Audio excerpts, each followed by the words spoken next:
Hello everyone. तो आज की क्लास में हम भारतीय संविधान के जितने भी पार्ट्स, जितने भी विभाग हैं और जितने भी आर्टिकल्स हैं, तो एक एक करके सब अच्छे से पढ़ने वाले हैं।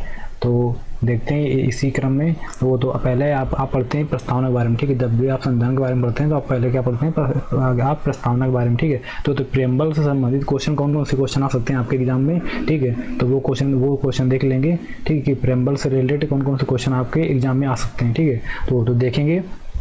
तो प्रेम्बल से पहले एक चीज़ याद रखना है, देखो हमारा जो भारत का संविधान कैसा होना चाहिए, ठीक है। तो वो मतलब कि सोवरेन, मतलब कि इसका क्या मतलब होता है, इसका मतलब होता है प्रभुत्व संपन्न। कैसा होना चाहिए, प्रभुत्व संपन्न, ठीक है। पहले होना चाहिए प्रभुत्व संपन्न होना चाहिए। उसके बाद में, ठीक है, सोशलिस्ट होना चाहिए। कैसा, मतलब कि समाजवादी होना चाहिए, आपका समाजवादी होना चाहिए।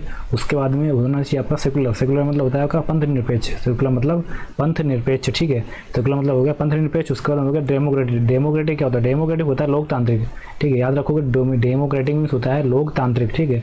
तो उसके बाद में याद रखोगे और आपको होना चाहिए रिपब्लिक। रिपब्लिक क्या होता है, रिपब्लिक होता है आपका गणराज्य, ठीक है, मतलब सॉरी गणतंत्र, ठीक है, होता है गणतंत्र। देखो इसमें एक क्वेश्चन आ जाएगा कि जो रिपब्लिक वर्ड है ये कहाँ से लिया गया, ठीक है। तो ये आपका लिया गया था कहाँ से, फ्रांस से। याद रखोगे ये आपका लिया गया था फ्रांस से, ठीक है। तो रिपब्लिक आप जो वर्ड है ये लिया गया आपका फ्रांस से, याद रखोगे, ठीक है। और उसी में देखो इसी से संबंधित क्वेश्चन और आ जाता है कि इसमें जो मतलब कि जो जस्टिस वर्ड है, ठीक है, जो जस्टिस वर्ड जोड़ा गया वो कहाँ से जोड़ा गया, ठीक है। तो आपका जो जस्टिस मतलब कि जो आपका जस्टिस वर्ड था, ये जस्टिस वर्ड, ठीक है, तो ये आपका जोड़ा गया था कहाँ की, मतलब ये आपका मतलब कि रशियन रेवोल्यूशन से, मतलब कि रूस की क्रांति से। किससे, रूस की क्रांति से ऐड किया गया था, ठीक है। रूस की क्रांति से ऐड किया, जो कि रूस की क्रांति कब हुई थी, ठीक है, ये हुई थी आपकी 1917 में। कब, 1917 में, याद रखोगे 1917 में, ठीक है। देखो लेकिन नया कैसा होना चाहिए, ये नया आपका मतलब कि पॉलिटिकल, मतलब क्या कैसा होना चाहिए आपका पॉलिटिकल भी होना चाहिए, ठीक, मतलब कि राजनीतिक। उसके बाद में सोशल होना चाहिए, ठीक है। सोशल मतलब कि आपका सामाजिक एंड इकोनॉमिकल होना चाहिए, मतलब आपका आर्थिक, ठीक है। तो ये मतलब देखो पॉलिटिकल रूप से, सोशल रूप, सामाजिक रूप से एंड इकोनॉमिक मतलब कि आर्थिक रूप से, मतलब कि न्याय मिले, ठीक है, मतलब कि सबको न्याय मिले, ठीक है। ये आपका मतलब कि इस प्रेम्बल में दिया हुआ है, ठीक है। लेकिन अगर पूछे जस्टिस वर्ड ये कहाँ से ऐड किया गया, वो आपका रूस की क्रांति से लिया गया, ठीक है, रूस की क्रांति से। उसके बाद देखो और याद रखोगे जैसे इसमें आ जाता है लिबरल, ठीक है, लिबरल नहीं सॉरी लिबर्टी। लिबर्टी होती है हमारी स्वतंत्रता, लिबर्टी मतलब स्वतंत्रता, ठीक है। उसके बाद में हो गया ई से मतलब आपका इक्वलिटी, ठीक है, इक्वलिटी मतलब याद रखोगे समानता। क्या, इक्वलिटी मतलब समानता, ठीक है। इक्वलिटी मीन समानता एंड बंधुता हो गया आपका एफ से, मतलब कि फ्रेटर्निटी, ठीक है, फ्रेटर्निटी, ठीक है। फ्रेटर्निटी मतलब आपका बंधुता, ठीक है। एंड लास्ट आपका और ऐड किया गया था, ठीक है। तो ये इसमें जो लास्ट ऐड किया गया था वो है आपका अखंडता मतलब जिसको बोलते हैं इंटीग्रिटी, ठीक है, इंटीग्रिटी इसे बोलते हैं आपका अखंडता। वो ये अखंडता देखो पहले नहीं थी, ठीक है, उसके बाद में ऐड किया गया था। तो ये किसे देखो, तो ये मतलब कि किसके द्वारा ऐड किया गया था, तो आपका जो हुआ था 42 मतलब कि 42 मतलब कि 42वें नंबर का आपका जो मतलब कि संविधान संशोधन, ठीक है, संविधान संशोधन हुआ था। वो कब हुआ था, वो आपका हुआ था 1976 में। कब, 1976 में हुआ था। तो इसके तहत, ठीक है, ये आपका इंटीग्रिटी मतलब अखंडता वर्ड जोड़ा गया था, ठीक है। और अगर याद किया कि अगर आपसे पूछे कि जो 42 जो आपका संविधान संशोधन हुआ था, इसी के तहत मतलब कि प्रस्तावना में और कौन कौन से वर्ड जोड़े गए थे, तो आप याद रखना। और इसमें एक वर्ड जोड़ा गया था सोशलिस्ट, ठीक है, मतलब कि सोशलिस्ट मतलब समाजवादी, ठीक है। जो यहाँ पे लिखा हुआ देखो, ये यहाँ पे लिखा हुआ है सोशलिस्ट, हो ये भी वर्ड आपका जोड़ा गया था। उसके बाद में देखो ये वर्ड है आपका सेकुलर, ठीक है, सेकुलर वर्ड ये आपका 42 का नंबर जो आपका जो कॉन्स्टिट्यूशन अमेंडमेंट हुआ था उसके तहत आपका जोड़ा गया था। एंड ये आपका हो गया इंटीग्रिटी, ठीक है, इंटीग्रिटी मतलब अखंडता भी आपका जो 42 नंबर का आपका जो हुआ था, ये 42 नंबर का जो कॉन्स्टिट्यूशन अमेंडमेंट हुआ था, मतलब संविधान संशोधन हुआ था, उसके तहत जोड़ा गया था, ठीक है, याद रखोगे। आप देखो इसी में अगर पूछ लिया आपसे कि जो इसमें लिबर्टी वर्ड है, ठीक है, लिबर्टी वर्ड है एंड आपका जो इक्वलिटी वर्ड है एंड जो फ्रेटर्निटी वर्ड है, ये मतलब कि तीनों वर्ड मतलब कि कैसे जोड़े गए, ठीक है। तो ये मतलब कि कहाँ से लिए गए हैं, ठीक है। तो याद रखोगे ये आपके लिए गए हैं फ्रांस से। किससे, ये आपके लिए गए हैं फ्रांस की क्रांति से, ठीक है, फ्रांस की क्रांति से, जो कि कब हुई थी 1789 में, 1789 में। देखो तो फ्रेंच रेवोल्यूशन कब हुई, आपकी हुई थी 1789 में, ठीक है। एंड रशियन, ठीक है, रशियन रेवोल्यूशन, तो रशियन जो आपकी रूस की जो क्रांति हुई थी 1917 में, ठीक है।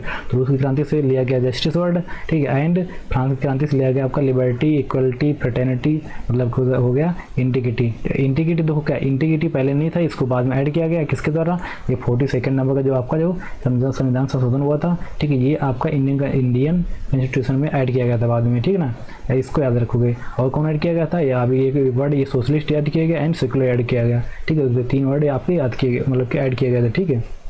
देखो तो ये थे आपके मतलब कि जो आपकी प्रेम्बल संबंधित, ठीक है, जो आपके प्रेम्बल संबंधित जो क्वेश्चन है, ठीक है, जो मतलब कि आपके बन सकते हैं, ये आपके प्रेम्बल संबंधित क्वेश्चन थे, ठीक है, जिनको आपको अच्छे से याद रखना है, ठीक है। और देखो और इसी में मतलब क्या और याद, और देखो अब आगे बढ़ते हैं।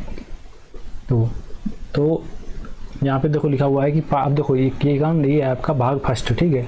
आते हैं अब पढ़ते हैं अनुच्छेद, ठीक है। तो भाग फर्स्ट, तो भाग पहले में देखो मतलब कि कितने आपके आर्टिकल दिए गए हैं। देखो तो भाग पहले में आपके मतलब कि 1 to 4 मतलब कि आपके 4 आर्टिकल दिए गए हैं, 4 अनुच्छेद दिए गए हैं, ठीक है, जो डिस्क्राइब करते हैं, किसके बारे में डिस्क्राइब करते हैं। देखो territory and formation of new states and boundaries, ठीक है। देखो तो ये चारों अनुच्छेद होते हैं, ये बताते हैं कि मतलब किस राज्य की कितनी सीमा होगी, बाउंड्रीज, उसके बाद में उसका जो अगर नया राज्य कोई बनाना है तो उसको कैसे बनाओगे, ठीक है, उसके फॉर्मेशन की विधि क्या होगी, ठीक है। उसके बाद में और देखो इसका टेरिटरी मतलब उसका जो मतलब कि यूनियन, उसका जो टेरिटरी होगी, उसकी जो सीमा होगी या उसका जो फॉर्मेशन होगा या जो नए राज्य का जन्म होगा वो किस प्रकार से होगा, वो सब आपका आर्टिकल 1 से लेकर के आर्टिकल 4 में दिया गया है, ठीक है। जो कि किसमें आते हैं, आपके भाग मतलब कि भाग प्रथम में आते हैं, किसमें, भाग प्रथम में आते हैं, ठीक है। तो याद रखना ये। देखो तो आप एक करके लिख लोगे, ठीक है, जिससे देखो आपको पढ़ना है आर्टिकल फर्स्ट, ठीक है। आर्टिकल फर्स्ट, तो आर्टिकल फर्स्ट क्या बोलता है आप, तो आर्टिकल जो पहला है आपका अनुच्छेद पहला है, बोलता है कि इंडिया अर्थात भारत, क्या, इंडिया अर्थात भारत, ठीक है, इंडिया अर्थात भारत, ये क्या है, भारत, ये आपका राज्यों का संघ है, क्या है, राज्यों का संघ है, ठीक है, राज्यों का संघ है। मतलब कि इसमें क्या, जैसे आप इंडिया हो गया, ठीक है, जैसे आपको देखो मतलब कि जैसे ये आपका इंडिया हो गया, ठीक है, ये इस प्रकार से, ठीक है, ये आपका इंडिया हो गया, ठीक है, ऐसे कुछ करके ऐसे करके, ठीक है, ये आपका इंडिया हो गया, ठीक है।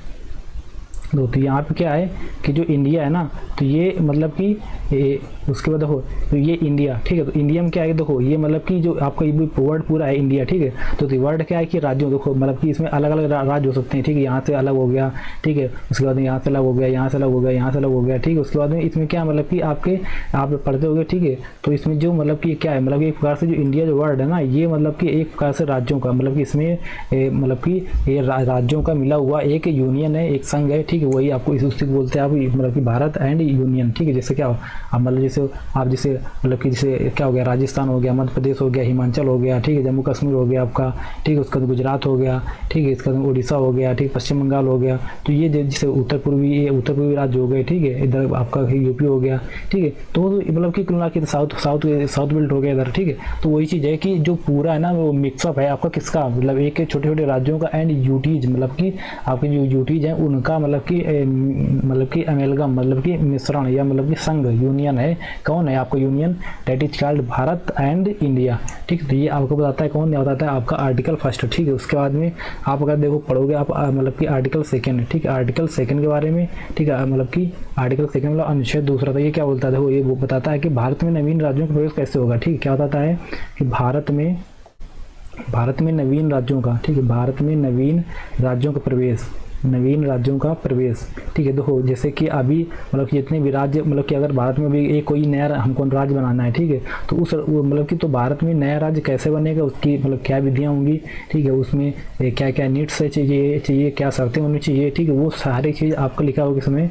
वो बताता है आपका अनुच्छेद 2, ठीक है। देखो और उसके बाद देखो जैसे इसी के तहत, ठीक, इसी के तहत क्या होता है, तो सिक्किम को, तो पहले जिससे जो असम था, ठीक है, असम जो था, तो असम का मतलब कि स्वराज्य किसको, सिक्किम को बनाया गया था, ठीक है, सिक्किम को बनाया गया था। अब ये भी पूछे कि जो सिक्किम को असम का स्वराज्य मतलब कि कब बनाया गया, ये मतलब कि किससे संविधान संशोधन के तहत बनाया गया। तो आपका जो संविधान संशोधन हुआ था, ठीक, कॉन्स्टिट्यूशन अमेंडमेंट एक्ट, ठीक है, ये हुआ था आपका कब, ये होता है मतलब कि ये 35 नंबर का, ठीक है, संविधान संशोधन हुआ था, कॉन्स्टिट्यूशन अमेंडमेंट जो हुआ था आपको 1974 में। इसी के तहत क्या किया गया था कि जो आपका जो सिक्किम था, ठीक है, आपका जो मतलब सॉरी जो असम था, असम को मतलब कि क्या सिक्किम का सहराज्य, मतलब या सिक्किम को असम का सहराज्य मतलब कि बना दिया गया था। और उसके बाद सिक्किम को, ठीक, इसमें याद रखोगे, जैसे सिक्किम को क्या हुआ, सिक्किम को इसको मतलब कि पूर्ण राज्य का दर्जा कब मिला, ठीक है, इस क्वेश्चन आ जाएगा कि सिक्किम को पूर्ण राज्य का दर्जा कब मिला, ठीक है। तो याद रखो कि सिक्किम पूर्ण राज्य का दर्जा आपको मिला तो 1975 का जो, ठीक, 1975 का जो आपका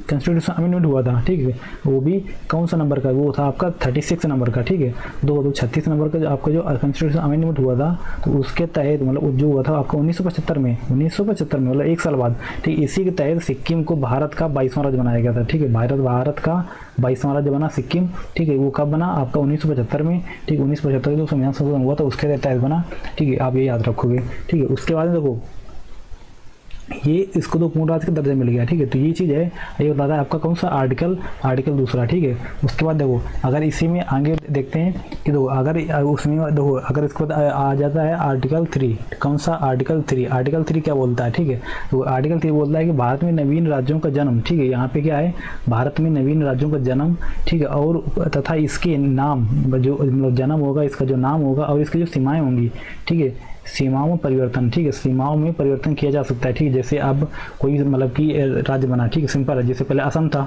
ठीक है, अब अगर मतलब कि उससे सिक्किम बना दिया गया, तो अब उसकी जो राज्य की सीमाएं थी वो मतलब कि उसका नाम भी बदला, ठीक है, तो नाम क्या है, उसको सिक्किम रखा गया नया, ठीक है। उसके बाद देखो जन्म, नए राज्य का जन्म हुआ, उसका नाम बदला। अब सीमाएं क्या है कि उसके दो सीमाओं में भी परिवर्तन किया गया, ठीक है, तो सिंपल चीज़ है, पहले अगर जैसे कोई इतना स्टेट है, ठीक है, इतना स्टेट, इसमें अगर हमको 2 राज्य बनानी है तो यहाँ से कट मारना, यहाँ से करना पड़ेगा, ठीक है। अब देखो यहाँ तो हमने सीधी लाइन मार दी, लेकिन ऐसा नहीं होता ना, तो बाउंड्रीज तो ऐसे मतलब जियोग्राफिकल और पॉलिटिकल कई प्रकार से मतलब कि बनाई जाती हैं, ठीक है। तो वो चीज़ होता है कि मतलब कि एक प्रकार से क्या हो गया, वो सीमाओं का बंटवारा भी हो गया, ठीक है। वही चीज़ है कि सीमाओं में परिवर्तन किया जा सकता है, लेकिन अब सीमाओं में परिवर्तन करने का जो आपको हक मिलता है वो कैसे मिलता है, वो आपको आर्टिकल 3 देता है। कौन सा आर्टिकल 3, जिसमें लिखा है कि भारत में नवीन राज्यों का जन्म तथा इनके नाम एवं सीमाओं में परिवर्तन किया जा सकता है। ये कौन बोलता है आपको बोलता है आर्टिकल मतलब 3 मतलब अनुच्छेद 3। देखो और अनुच्छेद 3 से आप एक चीज़ याद रखोगे, जो अनुच्छेद 3 से जितने मतलब कि इससे रिलेटेड जितने भी बिल्स होते हैं, ठीक है, जितने भी बिल्स होते हैं वो क्या मतलब पहले आपको मतलब कि राष्ट्रपति मतलब पहले आपको प्रेसिडेंट के पास, ठीक है,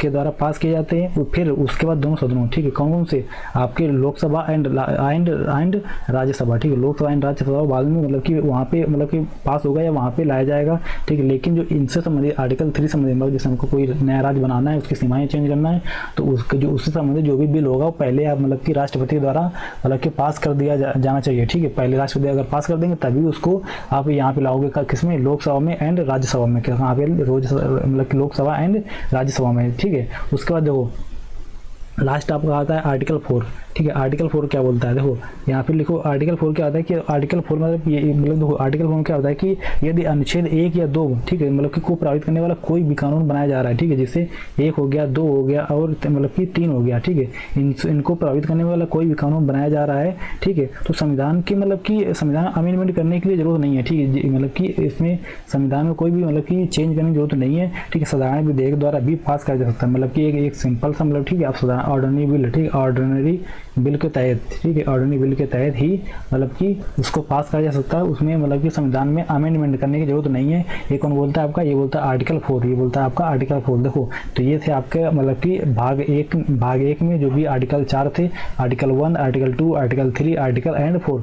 आर्टिकल 1 क्या बोलता है, जो आपका इंडिया है अर्थात भारत राज्यों का संघ है, ठीक है। आर्टिकल 2 क्या बोलता है, आर्टिकल 2 बोलता है भारत में नवीन राज्यों का प्रवेश, ठीक है, भारत में नवीन राज्यों का प्रवेश। अगर इसी में पूछ लिया कि असम, ठीक है, का सह राज्य सिक्किम कब बना, तो वो देखो आपका 35th कॉन्स्टिट्यूशन अमेंडमेंट 1974 के तहत बना था, ठीक है। उसके बाद में आपका सिक्किम को भारत का मतलब 22वां राज्य का बनाया गया, तो आपका जो 36 नंबर का कॉन्स्टिट्यूशन अमेंडमेंट 1975 में हुआ था, उसके बाद बनाया गया। उसके बाद देखो अनुच्छेद 3 क्या बोलता है कि भारत में नवीन राज्यों का जन्म तथा इनके नाम एवं सीमाओं में परिवर्तन हो सकता है, ठीक है, परिवर्तन हो सकता है। लेकिन अनुच्छेद 4 का बोलता है कि अगर कोई भी मतलब कि आपका मतलब कि कोई भी जैसे कोई भी मतलब जिससे कानून बनाया जा रहा है, कोई भी लाभ बनाया जा रहा है जिससे जो कि आपका आर्टिकल 1 संबंधित है, आर्टिकल 2 संबंधित है, आर्टिकल 3 संबंधित है, तो उसमें मतलब कि आपके संविधान के मतलब कि में चेंज करने की जरूरत नहीं है। उसे आप मतलब कि एक प्रकार से साधारण विषय मतलब कि ऑर्डिनरी बिल के तहत ही आप उसे पास करा सकते हैं, ठीक है, ऑर्डिनरी बिल के तहत उसे पास करा सकते हैं, ठीक है। तो आई होप आपको पार्ट 1 बहुत अच्छे समझ में आ गया होगा, हर एक चीज़ छोटी छोटी डिटेल में बता दी है जो भी था इससे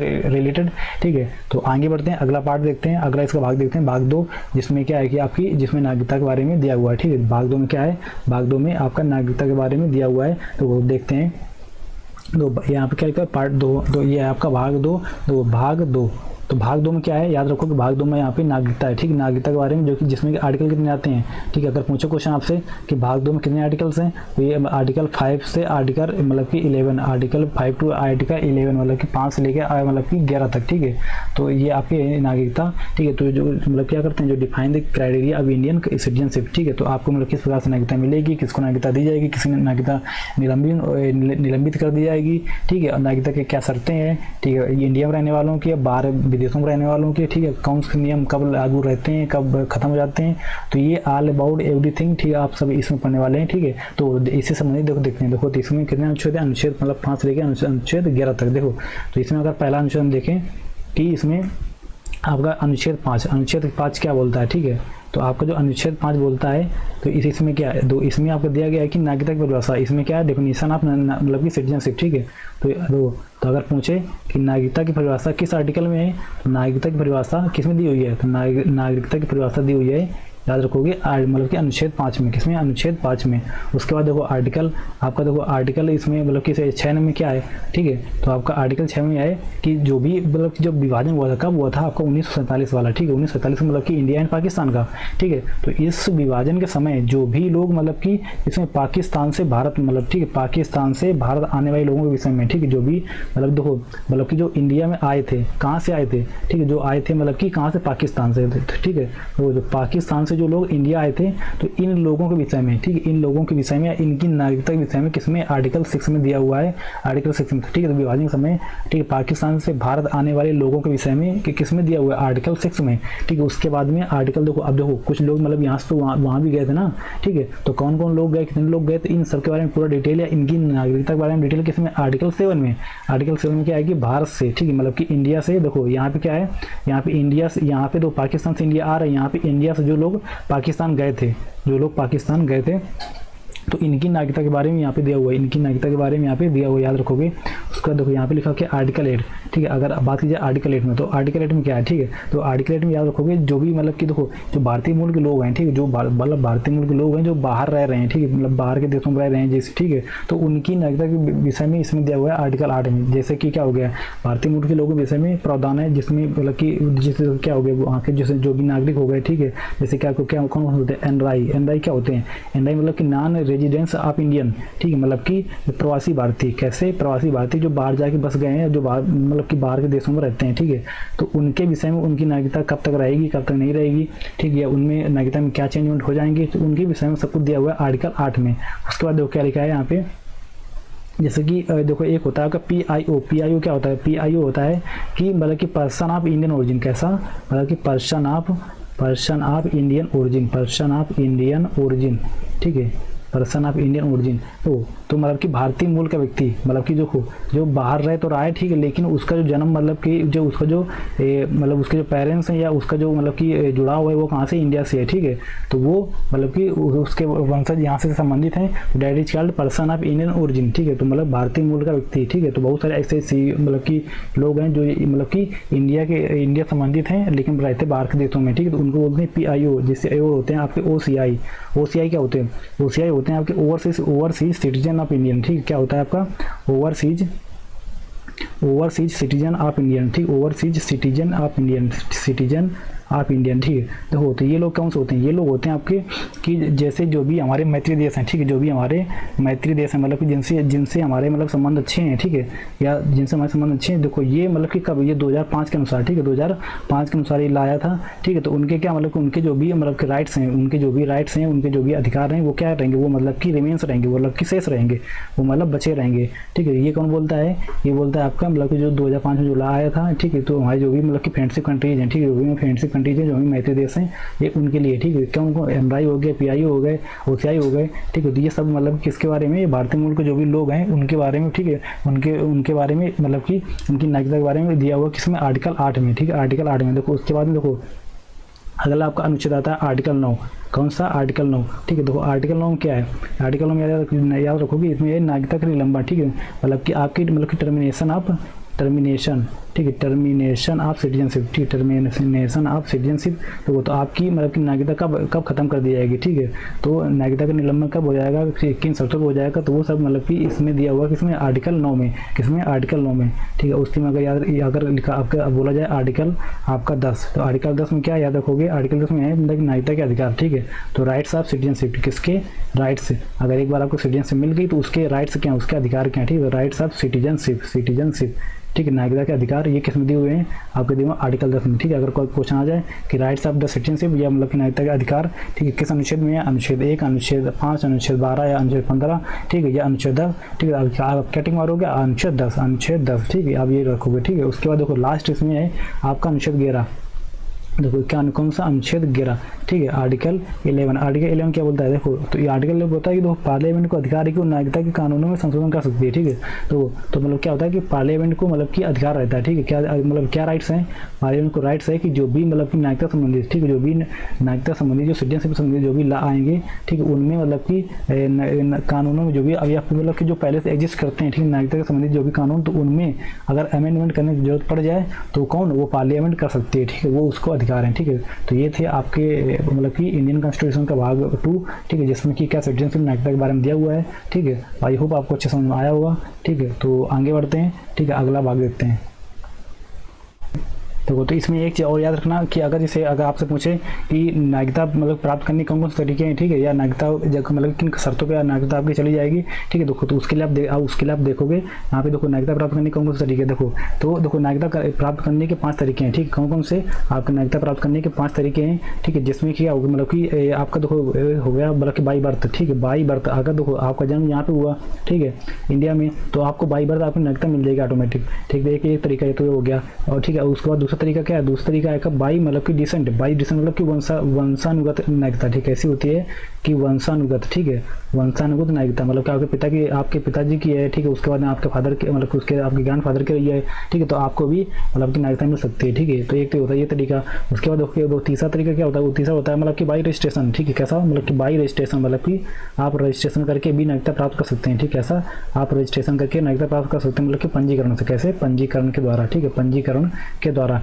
ठीक है, तो पंजीकरण करके भी आप नागरिकता प्राप्त कर सकते हैं, ठीक है। उसके बाद में तो अगला इसमें एक तरीका क्या होता है कि मतलब कि बाई नेचुरलाइजेशन, मतलब नेचुरलाइजेशन क्या होती है, देखो तो नेचुरलाइजेशन, ठीक है, नेचुरलाइजेशन तो ये होता है मतलब कि अर्थ क्या है, जैसे आप मतलब किसी स्थान पे, किसी जगह पे मतलब कि कई वर्षों से या कई सालों से रह रहे हैं, तो बाई नेचर, ठीक है, बाई नेचर ये आपको मतलब कि प्राकृतिक नागरिकता मिल जाएगी, कैसी मतलब कि प्राकृतिक नागरिकता, ठीक है, प्राकृतिक नागरिकता मिल जाएगी कि हाँ ठीक है, अब इतने दिन से रह रहा है यहाँ पे, या मतलब कई साल हो गए, ठीक है, तो अब इसको नागरिकता दे दी जाएगी, ठीक है। तो एक प्रकार से क्या होता है कि देशीकरण, इसी को हम बोलते हैं कि देशीकरण से नागरिकता, ठीक है, ये चीज़ होता है। अब देखो एक होता है आपका लास्ट इसमें क्या होता है कि विलय से नागरिकता, ठीक है, तो बाई एक्वायर्ड टेरिटरी, ठीक है, देखो क्या कि विलय से, आप दो सिंपल है कि जैसे दो कोई मतलब कि दो ही पहले दो विलय से नागरिकता तो कैसे बता रहे हैं, ठीक है, विलय से नागरिकता, तो जैसे कि कोई 2 स्टेट थे, ठीक है, 2 स्टेट थे, एक ये स्टेट एक ये स्टेट, ठीक है।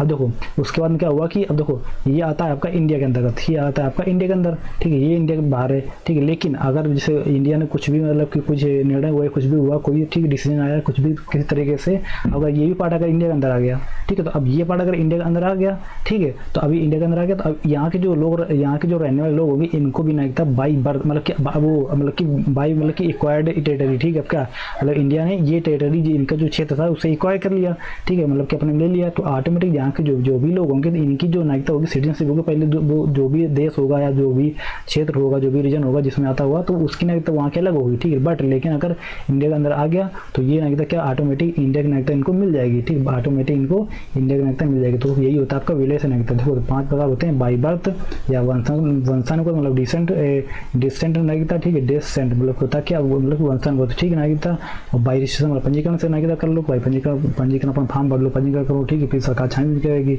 अगर उसका मन होगा तो आपको नागरिकता, अगर आप सही इंसान हो गया, उसको मन करेगा, ठीक है, तो आपको नागरिकता मिल भी सकती है, ठीक है। या तो नेचुरलाइजेशन, आप किसी जगह पे बहुत लंबे समय से रह रहे हो, ठीक है, तभी आपको नागरिकता मिल सकती है। उसके बाद होती है आपकी विलेज से नागरिकता, ठीक है। उसके बाद देखो इसमें याद रखना कि अब देखो नागरिकता मिल तो गई, आपकी अब नागरिकता आपकी जा कैसे सकती है, ठीक है। तो नागरिकता जाने के भी आपके 3 तरीके हैं। कैसे, मतलब कि 3 तरीकों से आपकी नागरिकता बिल्कुल छीन ली जाएगी, खत्म कर दी जाएगी, ठीक, निलंबित कर दी जाएगी। पहला क्या होता है कि देखो, पहला होता है कि आप दो, मतलब कि स्वयं त्याग दो, ठीक है।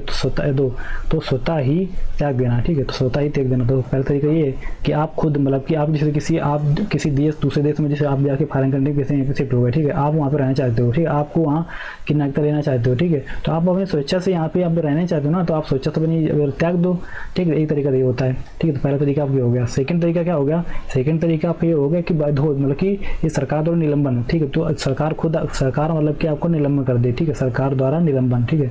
सरकार द्वारा निलंबन मतलब टर्मिनेशन बाय गवर्नमेंट, ठीक है। निलंबन तो टर्मिनेशन बाय गवर्नमेंट, ठीक है। तो सरकार को कुछ गलत समझ में आई, ठीक है। सरकार अब आपको मतलब निलंबित कर सकती है या सरकार आपकी नागरिकता छीन सकती है, ठीक है। तो सरकार का अधिकार है, ठीक है। उसके बाद में अब दो तीसरा क्या है? तीसरा आपका मतलब कि डिप्रीविएशन क्या होता है? गैर कानूनी नागरिकता का निलंबन, ठीक है। जैसे होता है गैर मतलब कानूनी, जैसे क्या है, मतलब जैसे देखो, मतलब कि इससे तो समझ क्या होता है, इसी नागरिकता से वंचित करना, देखो जिसको क्या होता है, जिससे मतलब कि आपकी इलीगल रूप से, ठीक है, मतलब कि गैर कानूनी नागरिकता से निलंबन, जैसे क्या है, आपने इलीगल रूप से नागरिकता ले रखी है, ठीक है। तो उसका भी निलंबन किया जा सकता है, ठीक है। या फिर जैसे कि आप मतलब क्या हो गया, मतलब कि आप जैसे इनसे मतलब पागल हो गए, ठीक है। इनसेन पागल हो गए, या आपका मतलब कि इंसॉल्वेंट दिवालिया हो गए, ठीक है। इंसॉल्वेंट क्या होता है? इंसॉल्वेंट मतलब कि आप दिवालिया, आपके पास कुछ नहीं बता, आप ठीक है, आपका दिवाला निकल गया ये प्रकार से, ठीक है। आप कर्जदार हो गए, बैंकरप्ट हो गए, ठीक, बहुत ज़्यादा, ठीक है। या देश के कर्जदार हो गए, ठीक है। बैंकरप्ट होने पर कंडीशन में भी आप दिवाले हो गए। यह होता है मतलब कि आपने कोई मतलब कि आपको देशद्रोही वाला कोई काम कर दिया, ठीक है। ऐसा देशद्रोही कोई काम किया, ठीक है। तो इस कंडीशन में भी आपकी नागरिकता कैसे छीन ली जाएगी? और या दिवालिया इंसॉल्वेंट हो गए तब भी आपकी नागरिकता छीन ली जाएगी। आप पागल हो गए, ठीक है, पागल हो गए तब भी आपकी नागरिकता छीन ली जाएगी, ठीक है। तो ये आते हैं आपके किसमें, ये वाला कि तीसरा तरीका होता है, ये होगा आपका। दूसरा तरीका ये हो गया आपका स्वयं से आप त्याग दो, ठीक है। तो ये कुछ तरीके होते हैं जिनसे आपकी नागरिकता जा सकती है, ठीक है। ये जिनसे नागरिकता आप जा सकती है, ठीक है। देखो तो आगे बढ़ते हैं। देखो तो यहाँ पे लिखा हुआ है कि आपके देखो पार्ट 3, तो पार्ट 3 में क्या आता है? देखो पार्ट 3 में आप याद रखोगे, पार्ट 3 में आपके हैं फंडामेंटल राइट्स, क्या है आपके? तो ये लिखा हुआ भाग 3 में आपके क्या है? आपके हैं एफआर मतलब कि फंडामेंटल राइट्स, ठीक है। फंडामेंटल राइट्स मतलब कि आपके मौलिक अधिकार, जिसमें कि आर्टिकल कितने, अनुच्छेद 12 से लेकर 35 तक हैं, ठीक है। जिसमें कि आपके कौन से हो गए? आपके समानता का अधिकार, ठीक है। इक्वालिटी मतलब समानता का अधिकार, मतलब कि उसका फ्रीडम मतलब कि स्वतंत्रता का अधिकार। उसके बाद देखो मतलब कि एक्सप्लॉयटेशन, ये इट मीन्स शोषण के विरुद्ध अधिकार। एंड आपका मतलब कि रिलीजन मतलब कि ये आपके धार्मिक स्वतंत्रता का अधिकार। उसका कल्चरल एंड एजुकेशनल राइट्स मतलब कि सांस्कृतिक एवं शैक्षणिक अधिकार, ठीक है। उसके बाद हो गया मतलब कौन से कॉन्स्टिट्यूशन रेमिडीज, मतलब आपका संवैधानिक उपचारों का अधिकार, ठीक है। तो ये सब अलग अलग मतलब कि ये आपके होते हैं कौन से? ये आपके मतलब कि 6 मौलिक अधिकार हैं। कौन आपके 6 मौलिक अधिकार हैं, ठीक है। कौन से? समानता का अधिकार, स्वतंत्रता का अधिकार, शोषण के विरुद्ध अधिकार, धार्मिक स्वतंत्रता का अधिकार, सांस्कृतिक एवं शैक्षणिक अधिकार, उसके बाद संवैधानिक उपचारों का अधिकार, ठीक है। देखो इसे इनसे अगर पूछे क्वेश्चन आ जाता है कि किसमें कितने आर्टिकल्स हैं, ठीक है। देखो याद रखोगे आपको जो 6 आपको जो फंडामेंटल राइट्स हैं, ठीक है। 6 फंडामेंटल राइट्स हैं। तो पहला कौन सा आपका है? पहला आपका है समानता का अधिकार, ठीक है। समानता का अधिकार, ठीक है। समानता का अधिकार, देखो तो समानता का अधिकार में देखो इसमें कितने आर्टिकल्स आते हैं, ठीक है। तो ये इसमें जो आते हैं आपके आर्टिकल, ठीक है। तो इसमें आपका आर्टिकल कहाँ से लेकर के, देखो आर्टिकल इसमें मतलब कि 14 से लेकर के आर्टिकल आपका 18 तक, किसमें 14 से लेकर आर्टिकल 18 तक आता है। उसके बाद में सेकंड हो गया आपका, इसी में हो गया स्वतंत्रता का अधिकार। कैसा? स्वतंत्रता मतलब फ्रीडम का अधिकार, ठीक है। मतलब कि राइट टू फ्रीडम, ठीक। तो स्वतंत्रता का अधिकार, तो इसमें देखो क्या आता है, इसमें आपका आर्टिकल 19 से लेकर आर्टिकल 22 तक, आर्टिकल 19 से लेकर आर्टिकल 22 तक। उसके बाद देखो तीसरा आपका है कि शोषण के विरुद्ध अधिकार, कैसमें मतलब कि शोषण के विरुद्ध अधिकार। शोषण के विरुद्ध अधिकार मतलब राइट अगेंस्ट एक्सप्लॉयटेशन, ठीक है। कि कोई भी आपका एक्सप्लॉयटेशन ना करे, आपका शोषण ना करे, ठीक है। ये आपके अधिकार हैं, कि ये आपके कौन से मौलिक अधिकार हैं, ठीक है। ये आपके इसमें जो दिए गए हैं आपके, ये आपका आर्टिकल 23 से लेकर आर्टिकल 24, आर्टिकल 23 से लेकर आर्टिकल 24 के बीच में दिए गए हैं। उसके बाद चौथा आपका है, याद रखो कि धार्मिक स्वतंत्रता का अधिकार, किसमें? धार्मिक स्वतंत्रता का अधिकार, जो कि किसमें आता है आपका राइट मतलब कि धार्मिक स्वतंत्रता का अधिकार, मतलब आपको याद रखोगे मतलब कि फ्रीडम ऑफ रिलीजन, ठीक है। देखो ये आपको जो दिए गए हैं किसमें? आर्टिकल मतलब 25 से लेकर आर्टिकल 28, आर्टिकल 25 से लेकर आर्टिकल 28 तक। उसके बाद अगला आपका है, याद रखोगे सांस्कृतिक एवं शैक्षणिक अधिकार। कौन सा? सांस्कृतिक आपका है अगला, सांस्कृतिक एवं शैक्षणिक अधिकार, शैक्षणिक अधिकार, ठीक है, जो कि आपके आर्टिकल किस मतलब आपके आर्टिकल 29 से लेके आर्टिकल 30, ठीक है, आर्टिकल 29 से लेकर आर्टिकल 30 तक है। उसके बाद में दो लास्ट है आपका कौन सा, संवैधानिक उपचारों का अधिकार, संवैधानिक, ठीक है, संवैधानिक उपचारों का अधिकार, ठीक है, संवैधानिक उपचारों का अधिकार, याद रखोगे संवैधानिक उपचारों का अधिकार, ठीक है, जो कि आपका दिया हुआ है आर्टिकल 32 में, किसमें, आर्टिकल 32 में, ठीक है, याद रखोगे आर्टिकल 32 में, ठीक है। तो ये थे आपके 6 फंडामेंटल राइट्स, ठीक है, जो जिसमें कि आर्टिकल देखो आपका संबंध का अधिकार 14 से 18, स्वतंत्रता का अधिकार 1922 के बीच में, शोषण के विरुद्ध अधिकार आपका आर्टिकल 23 से लेकर आर्टिकल 24 के बीच में, धार्मिक स्वतंत्रता का अधिकार आर्टिकल 25 से लेकर आर्टिकल 28 तक, उसके बाद सांस्कृतिक एवं शैक्षणिक अधिकार आपके हैं आर्टिकल 29 से लेकर आर्टिकल 30 तक, उसके बाद संवैधानिक उपचारों का अधिकार आर्टिकल 32, ठीक है, आपका आर्टिकल 32 में, ठीक है। तो अब इसे हम देखेंगे, ठीक है, कि अब इनको मतलब एक एक करके आर्टिकल पढ़ेंगे कि किस आर्टिकल में क्या दिया हुआ है, ठीक है। तो देखो आगे बढ़ते हैं, आगे देखते हैं। तो देखो इसी में अगर क्वेश्चन आपसे पूछ ले कि ठीक है, जिसे इसी में पूछ ले कि जो आपके जो फंडामेंटल राइट्स थे, कौन से फंडामेंटल जो राइट्स थे, कि इसकी मतलब कि जो प्रथम मांग किसने की थी, ठीक है, प्रथम मांग किसने की थी, वो भी कैसी, वर्बल, मतलब वर्बल की, मतलब कि केवल मौखिक मांग किसने की थी, तो खुद याद रखना ये इन्होंने की थी एनी बेसेंट ने, किसने, एनी बेसेंट ने, ठीक है, एनी बेसेंट ने की थी।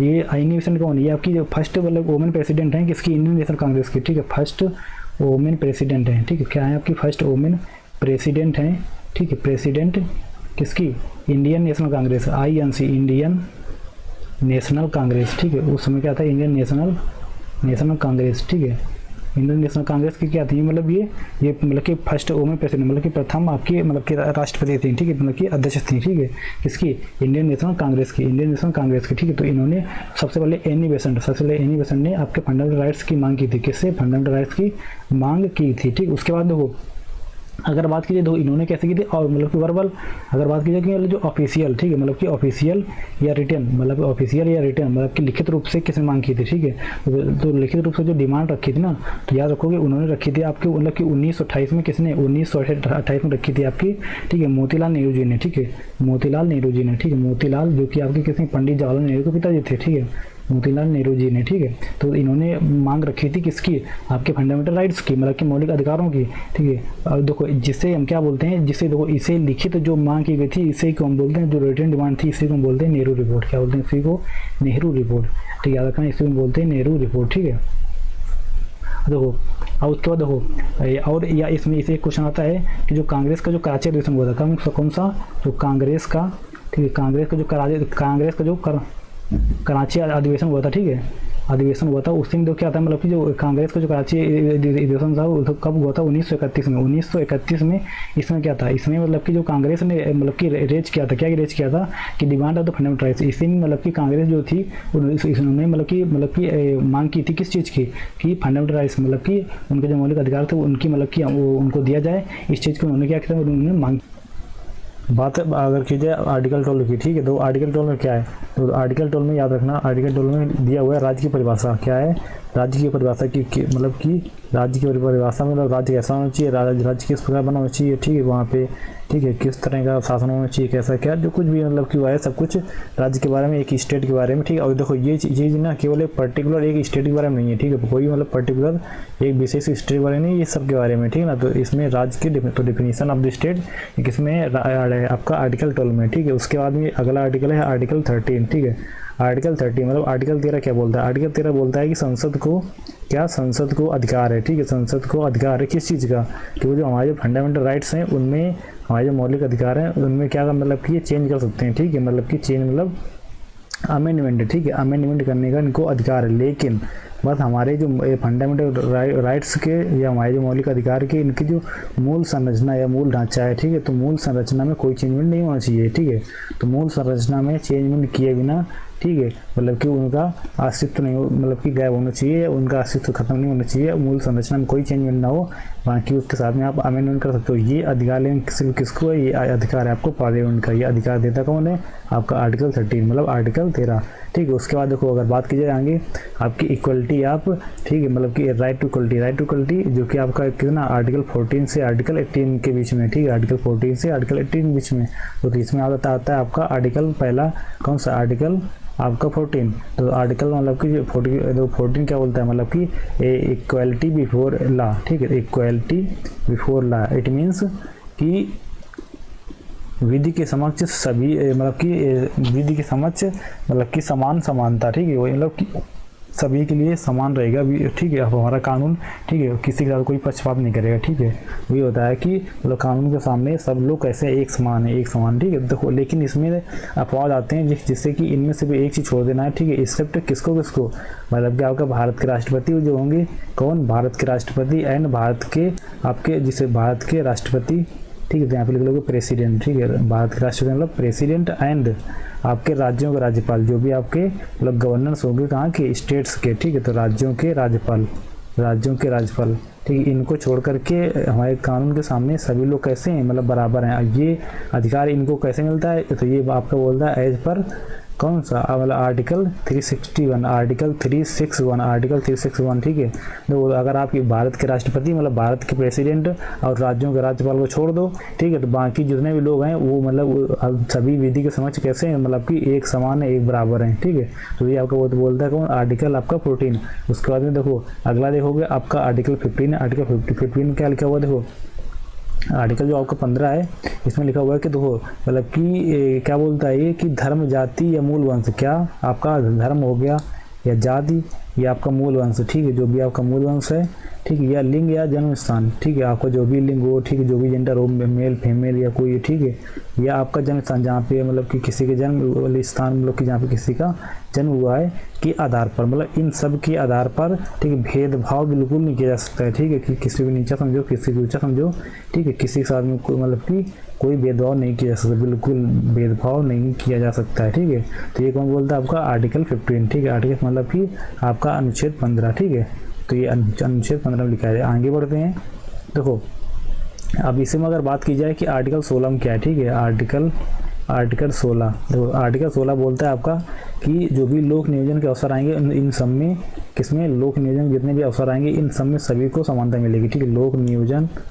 लोक नियोजन के अवसरों में, लोक नियोजन के अवसरों में समानता, अवसरों में समानता, ठीक है, लोक नियोजन के अवसरों में समानता, ठीक है, ये चीज़ है। और देखो उसके बाद में जैसे देखो इसके भी कुछ अपवाद हैं, ठीक है, जैसे मतलब कि एक्सेप्शन में लिख देना कि जो भी आपके जो पदों पर है, ठीक है, मतलब कि पोस्टों पर है, उसमें जो SC ST को, ठीक है, SC ST को, ठीक है, मतलब कि क्या मिलेगा, आरक्षण मिलेगा, आरक्षण मिलेगा। ये कौन बोलता है, आपका आर्टिकल लिख लोगे, ये आपका 16 का 4। देखो अब तो क्या है, अब तो EWS को मिलने लगा है, ठीक है, तो वो चीज़ है। तो SC हो गया, ST हो गया, EWS हो गया, अब कुछ पदों में OBC को मिलता है, ठीक है, वो चीज़ है। तो ये सब है मतलब कि जो थोड़े जो जिसको आरक्षण मिलते हैं, ठीक है, वो चीज़ है। और तो याद रखोगे, बाकी देखो आपको आर्टिकल 16 हो गया।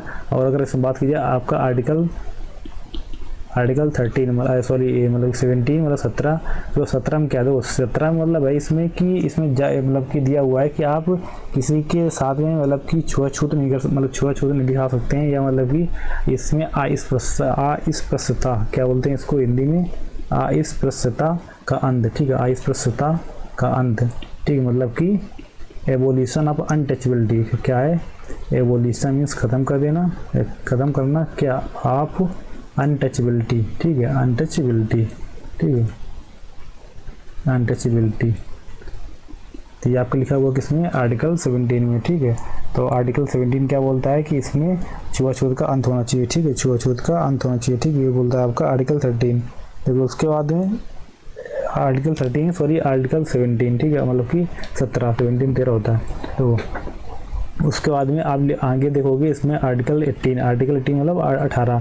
तो 18 पे क्या बोलता है, तो जो आपको जो अनुच्छेद 18 बोलता है कि जितनी भी उपाधियाँ दी जाती हैं, जैसे कि मतलब उपाधियाँ दी जाती थी इन सब का, जैसे किसी को मान बोला गया, किसी सरदार बोला गया, किसी कुछ बोला गया, मतलब कोई किसी को कुछ दे रहा है, ठीक है, तो ये सब चीज़ें क्या ख़त्म कर दी जाएँ, ठीक है।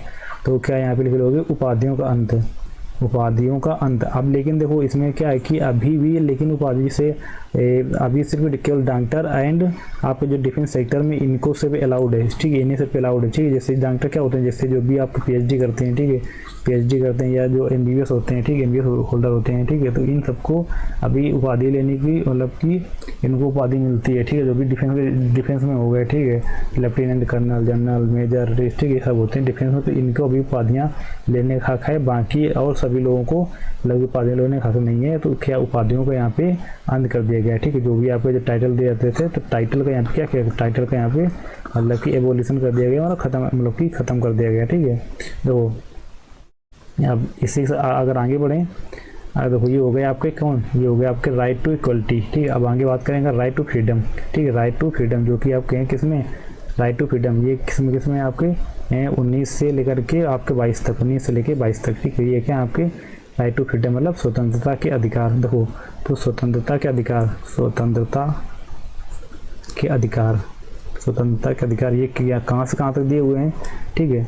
तो याद रखोगे ये आपका दिए हुए हैं आर्टिकल 19 से लेकर के आर्टिकल 22 तक, आर्टिकल 19 से लेकर आर्टिकल 22 तक। देखो इसमें अगर देखो कि 19 का फर्स्ट में क्या है, ठीक है, तो इसमें लिख लोगे आर्टिकल 19 का फर्स्ट, ठीक है। 19 का फर्स्ट इसमें क्या, देखो तो जो आपका आर्टिकल 19 का फर्स्ट बोलता है ये क्या बोलता है, ये आपको देता है कि फ्रीडम ऑफ स्पीच, क्या बोलता है, फ्रीडम ऑफ स्पीच मतलब कि फ्रीडम ऑफ स्पीच मतलब बोलने की स्वतंत्रता, ठीक है। आप कुछ भी बोल सकते हो, ठीक है। वो बोलता है मतलब कि वाक की स्वतंत्रता, मतलब स्पीच मतलब वाक मतलब बोलने की स्वतंत्रता, ठीक है। उसके बाद में आप देखो इसी में आता है आपका जिसमें फ्रीडम ऑफ प्रेस, क्या फ्रीडम ऑफ प्रेस, ठीक है।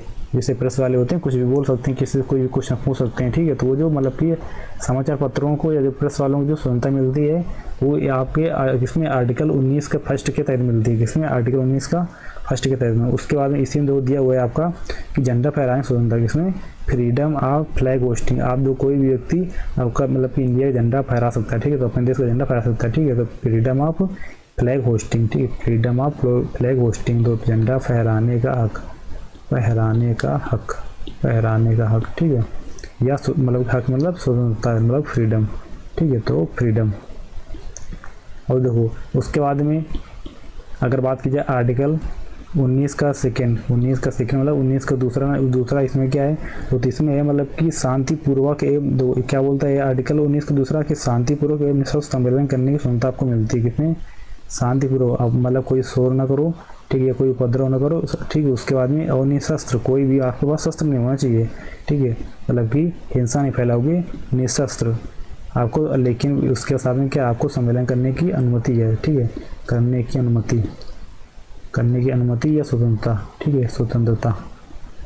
तो कोई सम्मेलन आप कर सकते हो, बस शर्त ये है कि वहाँ पे मतलब कि शांतिपूर्वक होना चाहिए वो काम, और वहाँ पे क्या मतलब कि निशस्त्र मतलब वहाँ पे किसी भी हथियार का या किसी भी आपका मतलब शस्त्र का उपयोग नहीं होना चाहिए, वहाँ पे हिंसा नहीं होनी चाहिए एक प्रकार से, ठीक है, फिर आप कर सकते हो। और उसके बाद देखो आपका अगर आगे बात की जाए आर्टिकल 19 का तीसरा, देखो 19 का तीसरा क्या बोलता है, 19 तीसरा बोलता है कि संघ बनाने स्वतंत्रता, आपको यूनियन बनाने की स्वतंत्रता मिलती है, ठीक है। आप अपने हिसाब से, ठीक है, कितने 10 लोग 15-20 जो भी आपको मतलब कि लेना चाहो, ठीक है, वो आप ले सकते हो, ठीक है। और उनके साथ में आप एक अपना यूनियन बना सकते हो, ठीक है, यूनियन बना सकते हो, ठीक है। जैसे आप बहुत सारे देखते होंगे यूनियन, ठीक है, कैसे होते हैं, आपका लेबर यूनियन हो गया, आपका कारपेट यूनियंस हो गए, ठीक है। और जैसे आपके मतलब कि जो मर्चेंट्स होते हैं उनके यूनियंस होते हैं, जो सरकारी गवर्नमेंट होते हैं अधिकारी होते हैं उनके यूनियंस होते हैं, ठीक है। तो सबके अपने अपने होते हैं। जैसे होता नहीं कि अब कई सारे बैंक एम्प्लॉय होते हैं, अगर हड़ताल में जाते हैं एक साथ जाते हैं, ठीक है। तो वो सब चीज़ें हैं, यही सब है यूनियन, मतलब आपको संघ बनाने की स्वतंत्रता मिलती है, ठीक है। ये आपका कहाँ से, आपका 19 का तीसरे से, ठीक है, आपका आर्टिकल 19 का तीसरे से, ठीक है। उसके बाद में इसी में देखो अगर बात कीजिए आर्टिकल, ठीक है, 19 का चौथा, तो 19 का चौथा में क्या है, तो 19 का चौथा बोलता है कि आप बाद में कहीं भी जाकर आप घूम सकते हो, ठीक है। तो क्या मतलब मिलता है आपका विचरण करने की स्वतंत्रता, ठीक है, विचरण करने की स्वतंत्रता। डैट मीन्स क्या है, इसका मतलब है कि आप भारत में कहीं भी जाके आप ट्रैवल कर सकते हैं, ठीक है, मतलब कहीं जाके आप ट्रैवल कर सकते हैं, ठीक है। तो ट्रैवल करने की स्वतंत्रता मिलती है आपको, ये ठीक है, ये इंडिया में, ठीक है, इंडिया में ये आपको कौन देता है, ये आपको देता है आर्टिकल, ठीक है, 19 का चौथा, आर्टिकल 19 का चौथा। उसके बाद देखो यहाँ पे और अगर बात की जाए कि आर्टिकल 19 का पाँचवा, ये क्या है, तो इसमें क्या मिलता है आपको निवास करने की, ठीक है। किसमें है निवास, मतलब कि कहीं भी जाके बसने की, ठीक है। तो भारत में कहीं भी निवास करने की स्वतंत्रता, आप कहीं जाकर कहीं भारत में, ठीक है, आप कहीं भी जाके रुक सकते हो, कहीं भी रह सकते हो, ठीक है। ये आपको स्वतंत्रता, ये आपका फ्रीडम है, ये आपका देता है 19 का, ठीक है, 19 का पाँचवा, ठीक है, 19 का पाँचवा, ये आप याद रखोगे। आर्टिकल 19 का पाँचवा क्या है कि भारत में आप कहीं भी जाकर के आप निवास कर सकते हो, ठीक है। तो भारत में कहीं भी निवास करने की स्वतंत्रता जो आपको मिलती है वो मिलती है आर्टिकल 19 का 5वां के तहत, ठीक है। उसके बाद देखो ये क्या होता है कि देखो इसी में एक चीज़ और है कि आपका जो आपात जब जिसे इमरजेंसी लगती है, ठीक है, जैसे अगर इमरजेंसी लग जाए, ठीक है, इमरजेंसी लग जाए, देखो यही बता देता हूँ, बाद में बताने वाला था लेकिन यही बता देता हूँ, ठीक है।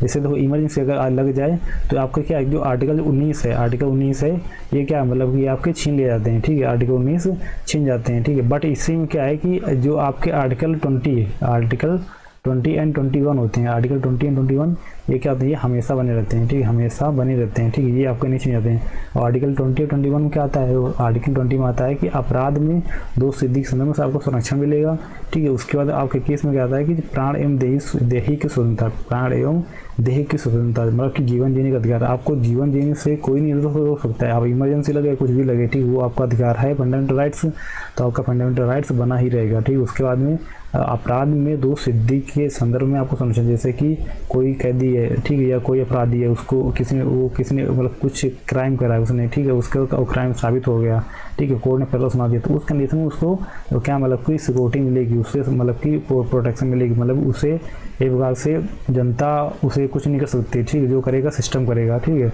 तो इसीलिए उसको मतलब कि सिक्योरिटी दी जाती है। तो ये जो आपके दोनों अधिकार हैं ये आपके हमेशा बने रहेंगे, चाहे इमरजेंसी लगे या नहीं इमरजेंसी ना लगे, ठीक है, ये चीज़ है। लेकिन अगर इमरजेंसी लग गई तो आपका जो आर्टिकल 19 है जिसमें क्या होता है, आर्टिकल 19 में आपकी ये याद रख लोगे, ठीक है, कि freedom of speech, freedom of press, ये सब चीज़ें, ठीक है, फिर फ्लैग होस्टिंग, ठीक है, शांतिपूर्ण सम्मेलन करने स्वतंत्रता, संघ बनाने स्वतंत्रता, उसके बाद भारत में कहीं घूमने स्वतंत्रता, निवास करने स्वतंत्रता। तो ये होता है कि कुछ टाइम के लिए ये चीज़ें मतलब कि बंद कर दी जाए आपकी, मतलब कि ठीक है, ठहर मतलब कि रोक दी जाए। तो ये होता है आपका किस वजह से आपको होता है, इमरजेंसी की वजह से, मतलब आपातकालीन स्थिति में या आपातकाल की स्थिति में, ठीक, बाकी वैसे होता नहीं है, ठीक है, हमेशा।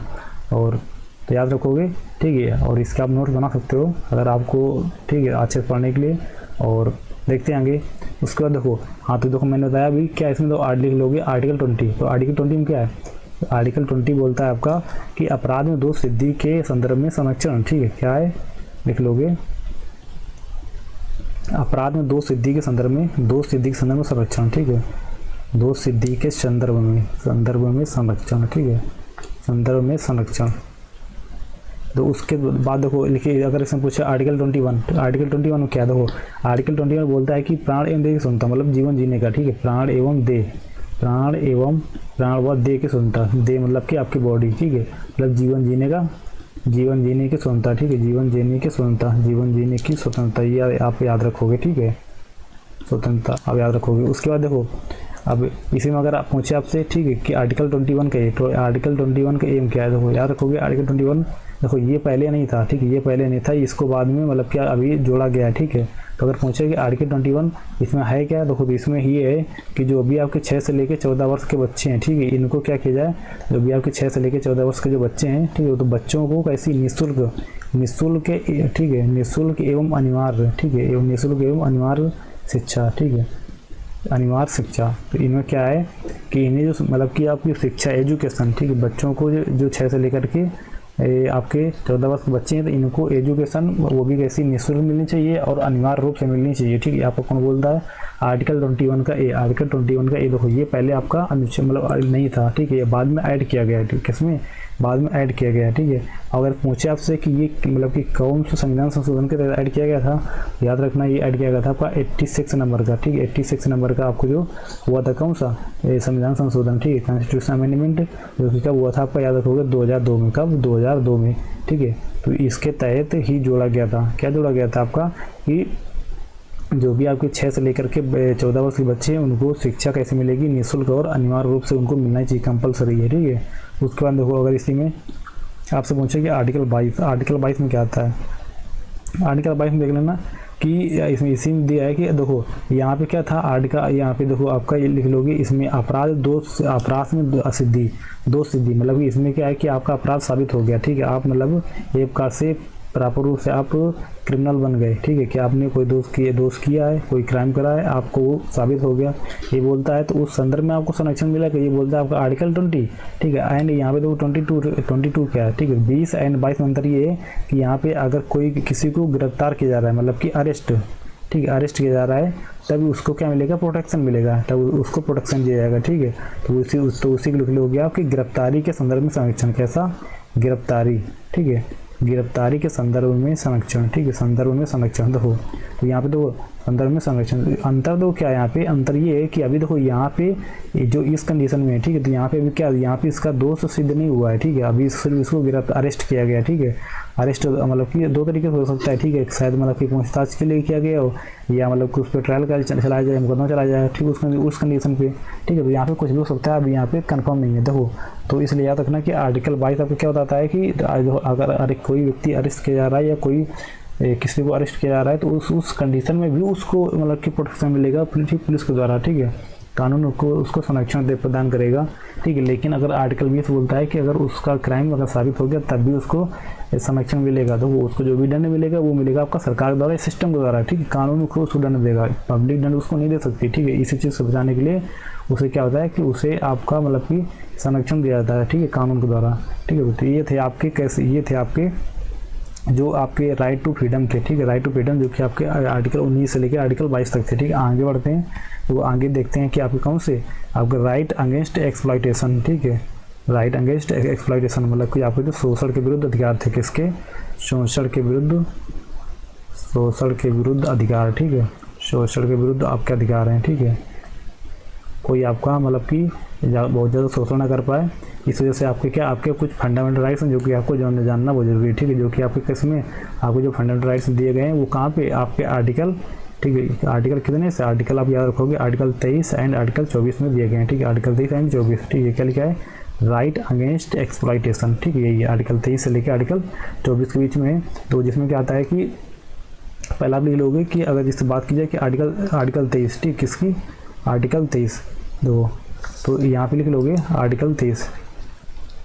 तो आर्टिकल 23 में क्या आता है, देखो आर्टिकल 23 इसमें क्या है, इसमें है कि मानव तस्करी एवं जो भी, देखो क्या होता है कि आप मतलब कि मानव तस्करी एवं बालात श्रम पर प्रतिबंध, मतलब जबरन आप काम कराना, मतलब जबरन आप काम नहीं कर सकते किसी से। ठीक है, तो जबरन काम कराना क्या होता है, जबरन काम कराना, तो आप किसी से आप जबरन मतलब कि बिल्कुल भी काम नहीं कर सकते हो। ठीक है, किसी जबरन काम नहीं कर सकते हो, तो ये क्या होता है, और ना ही मतलब कि मानव तस्करी कर सकते हो। ठीक है, मानव मतलब ह्यूमन ट्रैफिकिंग पे मतलब कि रोक लगाया जाएगा या बैन लगाया जाएगा। ठीक है, कि आप मानव का मतलब व्यापार नहीं कर सकते हैं। ठीक है, उस चीज़ को। एवं बालात श्रम पर प्रतिबंध, कैसा, बालात श्रम मतलब जो बाल श्रम, मतलब छोटे छोटे बच्चों से काम नहीं कराना। ठीक है, अगर इनको काम कराओगे, अगर पकड़ गए तो आपको मतलब कि सजा भी हो सकती है। ठीक है, तो ये क्या है, बैन है। ठीक है, ये कौन बोलता है, आपका आर्टिकल 23।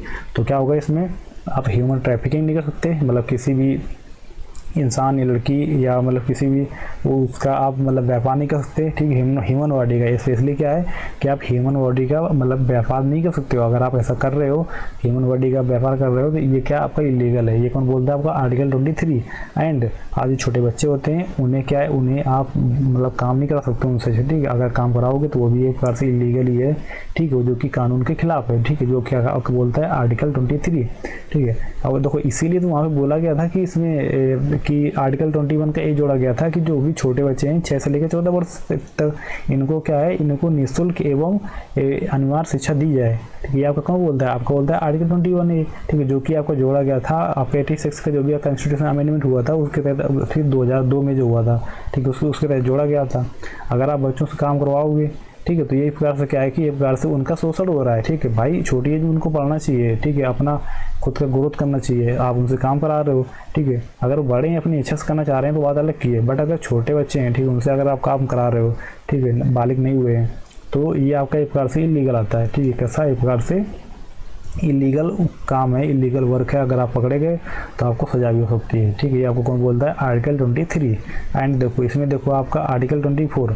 आर्टिकल 24 क्या है, देखो ये क्या है कि देखो आर्टिकल 24 ये आपको बताता है कि इसमें जो भी आपके 14 वर्ष से कम बच्चे हैं, किससे, 14 वर्ष से जो बिलो हैं, ठीक है, बिलो हैं, अगर इनसे अगर आप काम करा रहे हो तो आप क्या होगा, आप पर मतलब कि आप इलीगल घोषित कर दिया होगा या आप मतलब पकड़ सकते हो। ठीक है, तो एक प्रकार से क्या है कि बाल श्रम पर प्रतिबंध। तो क्या बोलता है आर्टिकल 24, आर्टिकल 24 मतलब करता है कि बाल श्रम पर प्रतिबंध, मतलब कि बाल श्रम पर बैन लगाता है। ठीक है, बाल श्रम पर बैन लगाता है, या बाल श्रम मतलब कि कैसा है, प्रतिबंध है। ठीक है, बाल श्रम पर प्रतिबंध है। ठीक है, ये चीज़ आपको बोलता है आर्टिकल 24। ठीक है, देखो ये थे आपके राइट्स जो भी किसके थे, अगेंस्ट एक्सप्लॉयटेशन, ठीक है, कि आपको कोई एक्सप्लॉयटेशन मतलब एक्सप्लॉयट नहीं कर सके, आपका शोषण ना कर सके, ये थे आपके आर्टिकल 23 एंड आर्टिकल 24। ठीक, आगे बढ़ते हैं, आप देखेंगे आगे तो क्या है आपका लिखा है, right to freedom of religion, ठीक है, रिलीजन मतलब धर्म, ठीक है, तो धार्मिक स्वतंत्रता, कैसी धार्मिक स्वतंत्रता के अधिकार, ठीक है, तो धार्मिक आपकी स्वतंत्रता किन किन चीज़ों में मिलती है, आप इसको देखोगे, देखो ये किस में आते हैं, आपके आते हैं आर्टिकल 25 से आर्टिकल 28, मतलब 25 से लेकर 28 तक, ठीक है, इसलिए ठीक है, आपके आर्टिकल्स हैं जिसमें आपकी धार्मिक मतलब कि आपकी फ्रीडम दी गई है, धार्मिक स्वतंत्रता, ठीक है, क्या अधिकार आपको मिले हैं, कैसे मतलब कि right to freedom of speech, right to freedom of religion, ठीक है, तो पढ़ते हैं कि देखते हैं। देखो अगर बात की जाए आर्टिकल 25 इसमें क्या लिखा हुआ है, तो वो तो यहाँ पे लिखोगे आर्टिकल 25 क्या बोलता है कि भारत में किसी भी धर्म एवं रिवाजों, ठीक है, रिवाजों को मानने का अधिकार है। देखो कोई भी आप जैसे रिवाजों को मानने का अधिकार, मतलब देखो सपोज डेट आप जैसे देखोगे, आप जैसे हिंदू पैदा हुए, ठीक है, आपको कुछ समय बाद लगता है कि हमें हिंदू छोड़ करके हमें बुद्धिस्ट हो जाना चाहिए, ठीक है, ऐसा बुद्धिस्ट हो जाना चाहिए, तो आप हो सकते हो, या कुछ समय बाद आपको लोगे कि हमको सिख हो जाना चाहिए, तो आप हो सकते हो, या कुछ समय बाद आपको लोगे कि हमको क्रिश्चियन मतलब कि अपनाना है, ठीक, क्रिश्चियन बनना है, बहुत सारे लोग बन जाते हैं, ठीक है, आप वो भी कर सकते हो। अगर आपको लोगे आप हमको मुस्लिम बनना है तो मुस्लिम भी बन सकते हो, मतलब एक प्रकार से ये कहने मतलब जैन बनना है जैन, तो जो भी आपके जितने भी समुदाय हैं, ठीक है, जितने भी आपके धर्म हैं, आप देखो वही सेम चीज़ यहाँ से, अगर कोई बुद्धिस्ट है तो वो हिंदू भी बन सकता है, ठीक है, सिख है वो भी हिंदू बन सकता है, ठीक है, मुस्लिम वो भी हिंदू बन सकता है, या इधर से इसमें आ सकता है, इधर से कोई कहीं भी जा सकता है, कहीं भी, ठीक है, किसी धर्म को अपना सकता है, ठीक है, ये चीज़ है। लेकिन बस ये चीज़ क्या है कि ये चीज़ ज़बरदस्ती ना कराई जाए, ठीक है, मतलब जो कन्वर्जन हो रहा है जो ज़बरदस्ती ना हो, अगर कोई अपनी स्वेच्छा से करना चाहता है, ठीक है, तो ये उसकी मर्जी है, उस पर सरकार कुछ नहीं कर सकती है, या उस पर मतलब कि आपका संविधान जो है आपका उसको हक देता है, वो भी कैसा आर्टिकल 25 के तहत, ठीक है, आर्टिकल 25 के तहत, बट ये चीज़ ज़बरदस्ती नहीं करानी चाहिए, ठीक है। जैसे आपको याद है कि बहुत सारे लोग ऐसे होते हैं कि हिंदू होते हैं या मुस्लिम होते हैं या बुद्धिस्ट होते हैं, लेकिन वो अलग अलग धर्मों को या अलग अलग जो भी आपके भक्ति शाखाएं होती हैं या जो भी अलग अलग गुरु होते हैं, ठीक है, अलग अलग जो भी मतलब सेंट होते हैं, तो उन सबको मानना शुरू कर देते हैं वो लोग, ठीक है, तो वो चीज़ वही है रिवाजों, ठीक है, तो आप किसी भी रिवाज को या किसी भी मतलब कि जो भी आप धर्म को फॉलो करना चाहते हैं वो कर सकते हैं, ठीक है, ज़रूरी नहीं है कि आपको कोई दूसरा धर्म फॉलो करने के लिए आपको मतलब कन्वर्ट होना ही ज़रूरी है, ठीक है, अपना धर्म परिवर्तन करना ही है। अगर उनकी रीति रिवाज आपको अच्छे लगती हैं तो आप फॉलो कर सकते हो, आप हिंदू रह के भी आप मतलब बौद्धिस्ट रह सकते हो, ठीक है, हिंदू होते हुए भी आप सिख की चीज़ों को फॉलो कर सकते हो, ठीक है, हिंदू रहते हुए आप, ठीक है, मतलब कि सिख के मंदिरों में मतलब कि जो भी उनके होते हैं, ठीक है, गुरुद्वारे वहाँ जा सकते हो, ठीक है, भैया आपके अधिकार मिलते हैं किसके आर्टिकल 25 के तहत, किसके आर्टिकल 25 के तहत, मतलब जो कि आपके, ठीक है। अब देखो इसी में आगे बढ़ते हैं, देखो देखते हैं आर्टिकल 26।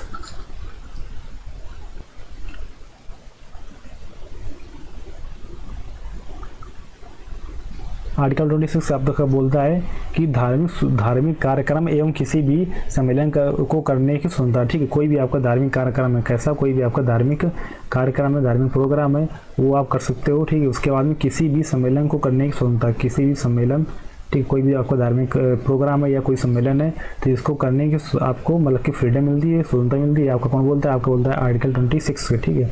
तो आर्टिकल 26 के तहत आपको कोई भी धार्मिक कार्यक्रम या सम्मेलन करने की आपको फ्रीडम है, स्वतंत्रता है, ठीक है। उसके बाद में आर्टिकल बात कीजिए अगर आर्टिकल 27 मतलब आर्टिकल 27 की, तो इसमें क्या है कि भारत में प्रत्येक धार्मिक आय को, ठीक है, कर मुक्त समझा जाएगा। कैसा मतलब कि जो भी देखो यहाँ पे तो जो भी आपके जो धार्मिक आय होंगी, ठीक है, धार्मिक आय मतलब जैसे मंदिर हो गया, एजुकेशन, ठीक, स्कूल्स हो गए, ठीक है, या कोई भी मतलब कि कोई ट्रस्ट मतलब कोई ट्रस्ट हो गया, ठीक है, जो भी आपका रिलीजियस ट्रस्ट है, ठीक है, तो इनमें जो का जितना भी रुपया आएगा, जितना पैसा इकट्ठा होगा, ठीक है, जो भी आपके यहाँ पे इनकम सोर्स होगा, ठीक है, तो इन सबको कैसा मतलब कि टैक्स फ्री रखा जाएगा। कैसा टैक्स फ्री, ठीक है, इन पे कोई टैक्स नहीं लगने वाला है, ठीक है। ये आपको ये, ठीक है, ये किसके तहत आता है, आपका आर्टिकल 27 तहत, ठीक है। तो आर्टिकल अनुच्छेद 27 आपको क्या बोलता है कि भारत में प्रत्येक धार्मिक आय को ऐसा कर मुक्त समझा जाएगा, ठीक है। तो भारत में जो भी इंडिया के अंदर भारत में प्रत्येक धार्मिक आय को कैसा कर मुक्त समझा जाएगा, ठीक है, आप याद रखना।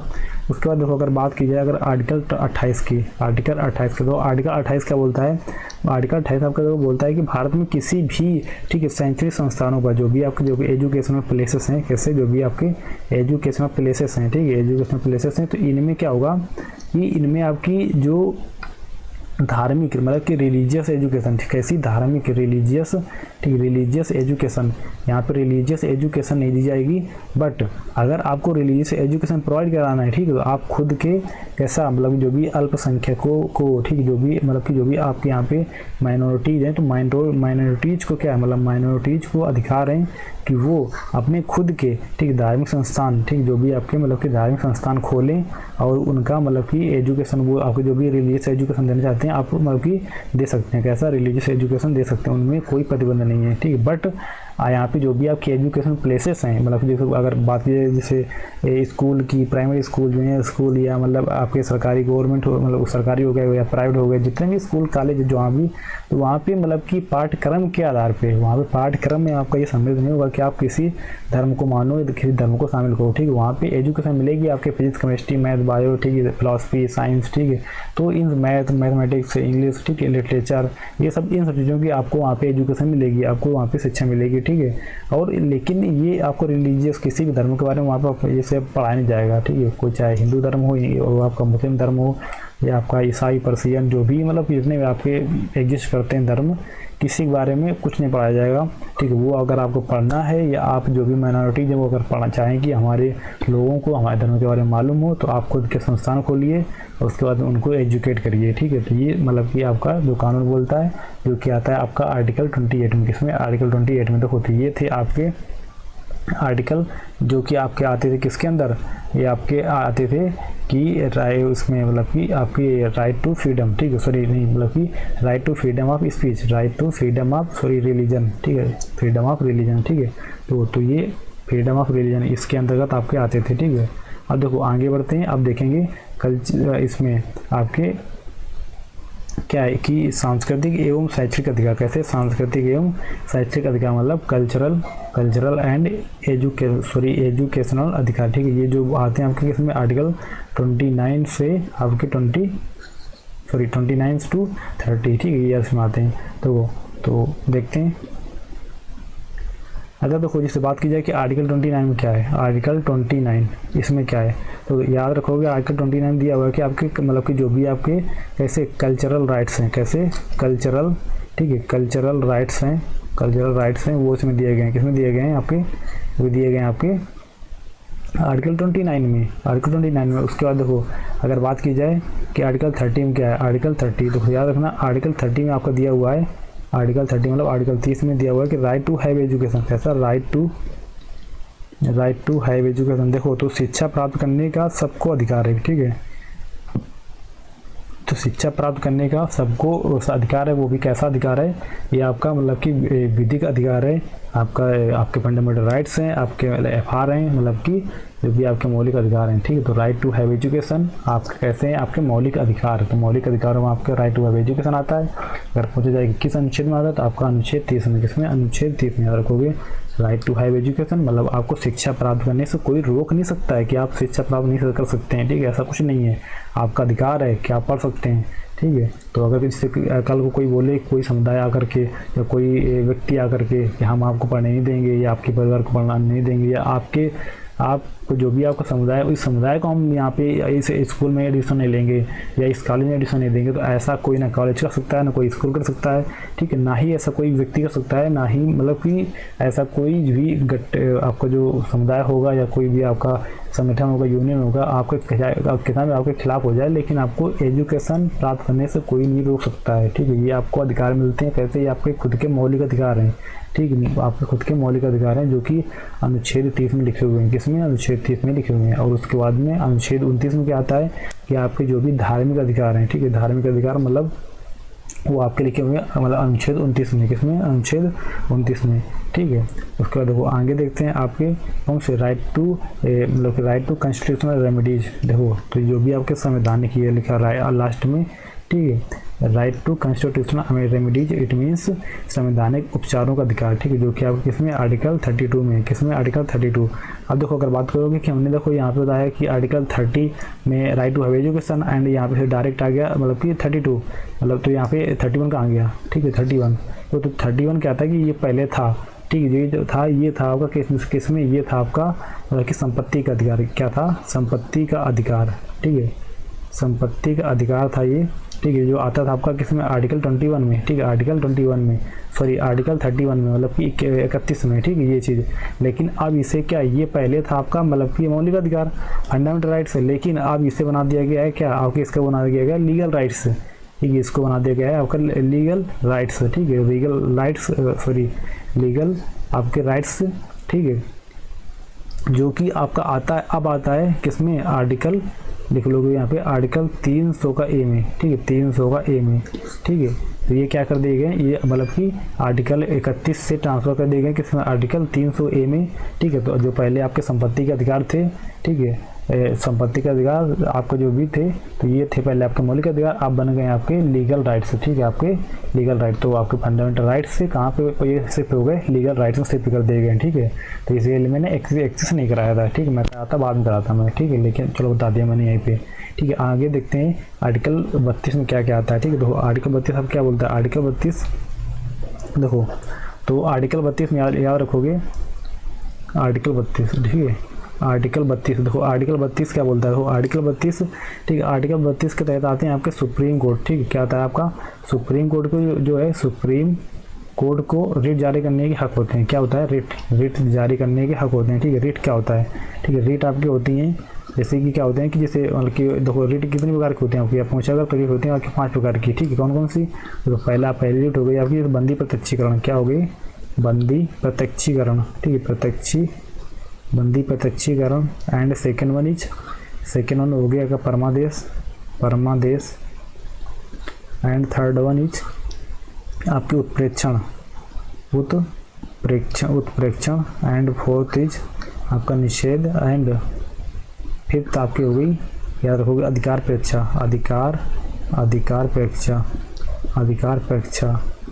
ठीक है, ये हो गए आपके 5 आप, ठीक है, अधिकार परीक्षा, ठीक है, जिसको इंग्लिश में बोलते हैं क्या, कुओ वारेंटो, ये बोलते हैं आपके इंग्लिश में, ठीक है। और इसको बंदी प्रत्यक्ष में बोलते हैं मतलब कि हैबियस कॉर्पस, क्या बोलते हैं इसको, हैबियस कॉर्पस, ठीक है, हैबियस कॉर्पस। परमादेश को क्या बोलते हैं, इसको बोलते हैं आपको याद रखोगे मैंडमस, क्या बोलते हैं, मैंडमस, एंड डेट इज आपको उत्प्रेक्षण मीन्स कर्टिवोर्स, ठीक, कर्टिवोर्स, एंड निषेध आपके प्रोहिबिशन, ये होते हैं आपके, क्या होते हैं आपके रिट्स, ठीक है। तो ये होते हैं रिट्स, मतलब कि ये रिट्स कौन जारी कर सकता है, ये आपका रिट्स जारी कर सकता है आपका सुप्रीम कोर्ट, ठीक है। ये आपको सुप्रीम कोर्ट का ये मतलब कैसे अधिकार है, ये आपके अधिकार हैं आर्टिकल मतलब कि 32 की वजह से, आर्टिकल 32 की वजह से। अगर देखो यही सेम अगर चीज़ पूछे कि क्या ये अधिकार हाई कोर्ट के पास में है, ठीक है, तो हाँ बिल्कुल है, ठीक है, हाई कोर्ट के पास में है, ठीक है, लेकिन उसकी मतलब कि अनुच्छेद दूसरा है, कौन सा अनुच्छेद है, तो अनुच्छेद याद रखोगे, अनुच्छेद है उनका आर्टिकल 226, ठीक है, तो अनुच्छेद 226, ठीक है। सुप्रीम कोर्ट मतलब आपके 32 के तहत मतलब कि रिट जारी करेंगे, एंड हाई कोर्ट किसके तहत, ये आपका तो सुप्रीम कोर्ट 32 के तहत, एंड हाई कोर्ट आपके 226 के तहत, ठीक है। तो ये ओके रिट जारी करने के हो मतलब कि उनके हक हैं, ठीक है, उनके पास अधिकार हैं, ठीक है, तो चीज़ होता है।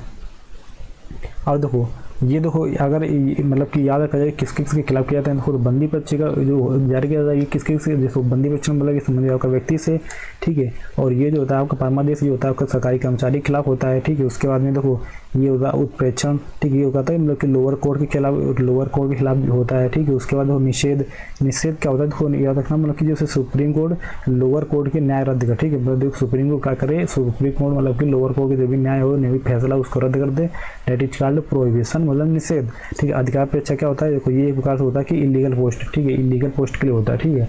तो आई होप आपको अच्छा समझ में आ गया होगा, ठीक है। तो ये थे आपके भाग 3 के बारे में जो कुछ भी था मैंने बता दिया, ठीक है। आई होप आपको क्लास अच्छी लगी होगी, ठीक है। तो आगे बढ़ते हैं, देखते हैं। हाँ तो देखो ये थी आपकी आज की क्लास, ठीक है। आई होप आपको अच्छे से समझ में आया होगा। आज मैंने कौन से कराया, पार्ट 1, पार्ट 2 एंड पार्ट 3, ठीक है। अब इसके जो भी आगे के पार्ट्स हैं तो मैं जो भी अगली क्लास में करा दूंगा, ठीक है, उसमें जितने हो सकते हैं उसमें करा दूंगा। उसके बाद अगर कुछ बचेंगे और उसमें अगली क्लास में करा दूंगा, ठीक है।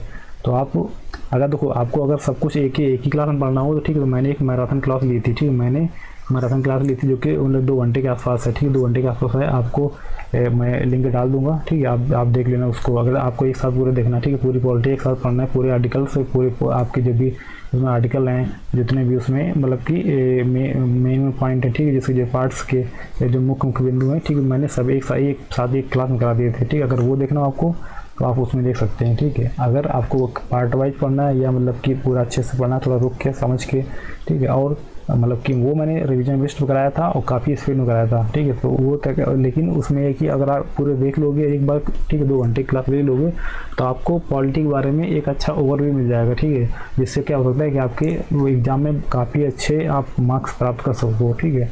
तो उसमें आपको हेल्प मिलेगी, बहुत ज़्यादा हेल्प मिलेगी, ठीक है। तो ठीक है, अगर आपको क्लास वाकई में अच्छी लगी हो तो सेशन को लाइक कर देना, शेयर कर दो, ठीक है, जितना भी शेयर कर सकते हो, एंड चैनल को सब्सक्राइब कर लेना, ठीक है। This is the most important, ठीक है, चैनल को सब्सक्राइब कर लेना, ठीक है, ताकि जो भी मैं अगली क्लास लूँगा आपका उसका नोटिफिकेशन मिलता रहे, एंड बेल आइकन उसको मतलब ऑन कर लेना, ठीक है, जिससे जो भी मैं क्लास लूँगा तो आपके पास तुरंत नोटिफिकेशन पहुँच जाएगा, ठीक है, जिससे आप पढ़ सकते हो जल्दी से, ठीक है। तो ओके, थैंक यू, आप पढ़ते रहिए, ठीक है, अपना ध्यान रखिए और पढ़ते रहिए। Okay, thank you.